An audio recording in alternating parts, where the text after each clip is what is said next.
Hello again. In the second video, we're going to show you how to schedule your designs directly with Canva's Content Planner. This is on the left-hand navigation panel of your home page on Canva Pro. You do need Canva Pro to be able to do this,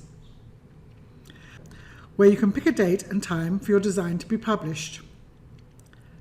You simply click on the plus icon on the date you want and choose the design you want to post. You can also go to your library and easily search for your designs in your folders. We're going to use the image we used in the first video, but this time we're going to schedule it to our Facebook page.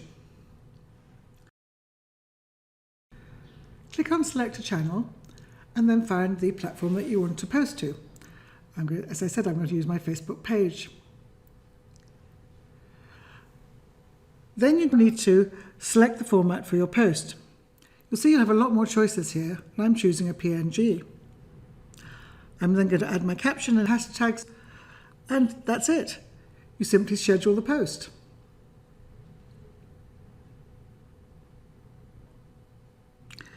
If you realize later that you made a mistake in the caption or need to change the post or the date or the time, click on your post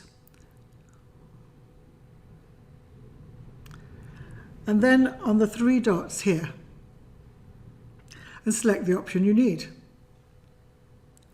Your changes are instantly saved and updated.